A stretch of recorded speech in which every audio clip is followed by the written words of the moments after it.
So there's something that really annoys me, and it's the blame game, right? And we're going to talk about that, and we're going to talk about it, understanding the world as a system, right? So it happens a lot. Firstly, when I say system, we're not just talking about an engine, right? We're talking about living organisms as systems, a biological, a biochemical machinists. We're talking about organizations, businesses as systems. Yeah, we're talking about actual what we more people recognize as a system, like a piece of software or the machine. It could be a mechanical machine, an engine. It could be a elevator, anything. Right? We're talking about the whole world works like a system. Yeah.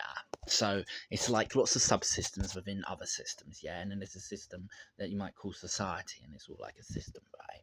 We're going to talk about that, and something got me thinking about this a lot. So the blame game is a problem, right? And so imagine I'm going to give you an example, right? Suppose there's a number of orders where it's a delivery company, yeah, and there's a number of orders, and the customers are phoning up the delivery company and complaining that their order is slow. Yes, and then the people who provide the customer support are then contacting. They're also the rider support, and they're contacting the people doing the deliveries and are trying to speed them up and hurry them up. Right.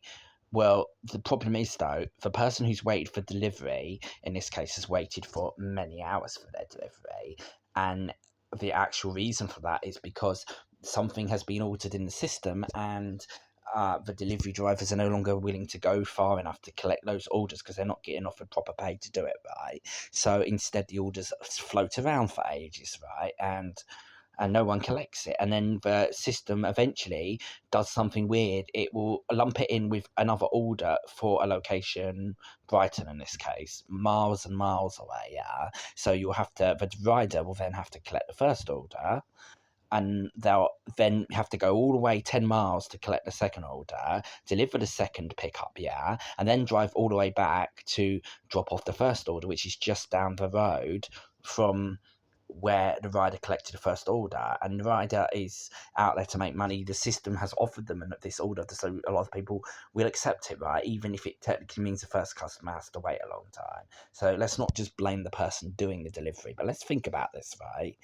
Why has the system become so desperate to get someone to drive to take that order that it's only way it can do it is to lump it in with the other order, so the first order's waiting ages while they drive 20 miles, right?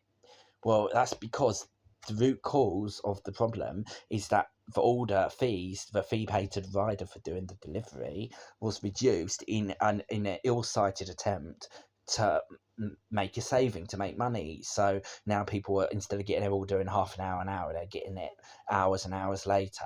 But then the blame game is happening, and the people answering the phone to the customer who's rightfully upset are blaming it on drivers, and they're phoning up drivers while they're doing the delivery and taking it out on drivers. And this is a problem we see in many systems, right? The blame game. People say AI hallucinates.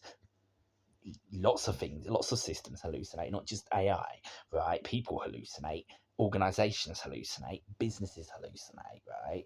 And the problem is, if you just defer responsibility, and we're going to get into other kinds of systems, but if you defer responsibility, and let's say you have a piece of software, right, and you've got a bug in your software, and instead of digging into it to find the root cause of the bug and fixing the actual code where it needs fixing, you just patch it up with some half broken fix, right? They normally are. You can't, if you patch up you defer responsibility, you play the blame game, you blame something else, or you recognize there's an issue but you're not willing to address the issue, okay, but that incurs a technical debt almost always, because at some point that's going to bite you, right? Like, you've patched up something that is still malfunctioning instead of fixing it, and now you've hidden it as well, so that's even worse. And then all of a sudden another part of the system is behaving in a way it shouldn't, right?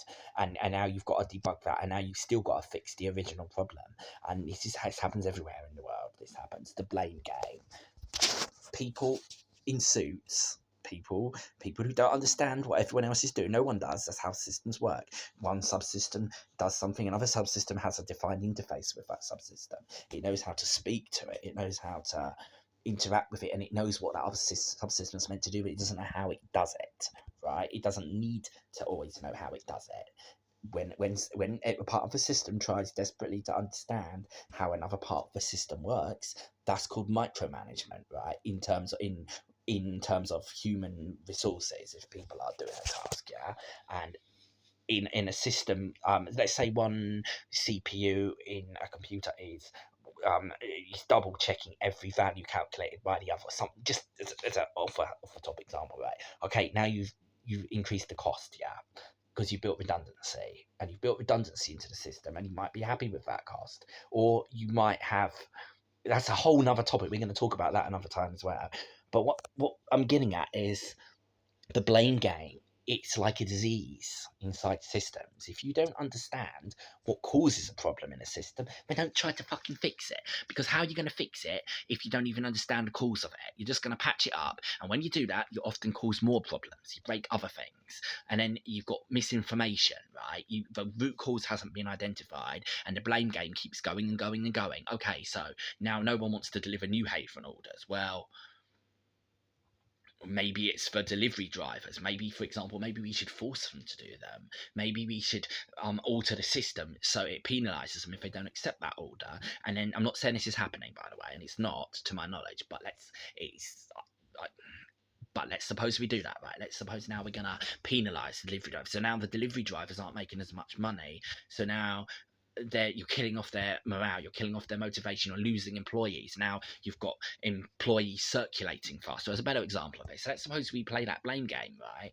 And we give that delivery driver who was supposed we see we had the rider support phoned him up, yeah, because he didn't wasn't because the order was delayed, and they blamed the driver when the fact is it sat around for hours, and now the driver's delivering it in bad weather and in rain and wind, right, on a motorcycle, while having repeated attempts to tailgate that driver. You might even have to pull over and let a few cars pass, right?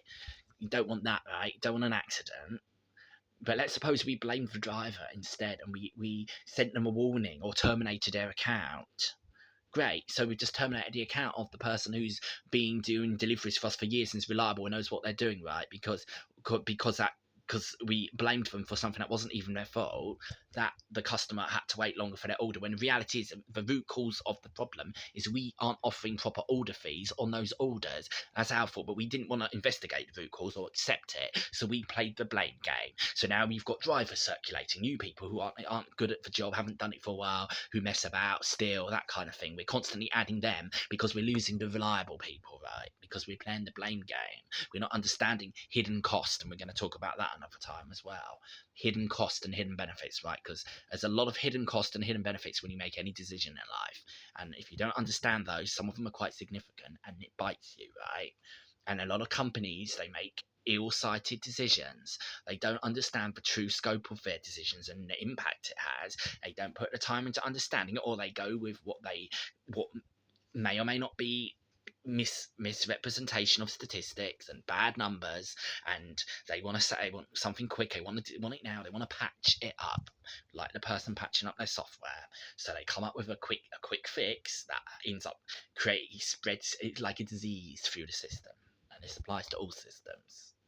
And I'm sure there's a million more things I could say about it, but that's part one of this rant, because I see it, I've seen it in the real world, I've seen it happen in so many ways, so many places, not just in software I build, not just doing a delivery job, which I do, that's a whole nother conversation.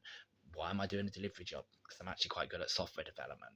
We'll talk about that another time, but I like to get philosophical about engineering things, because the whole world works like a machine, and if you understand it like it's a machine, then you can view it rationally, and you can understand the world instead of just having a load of unfounded beliefs.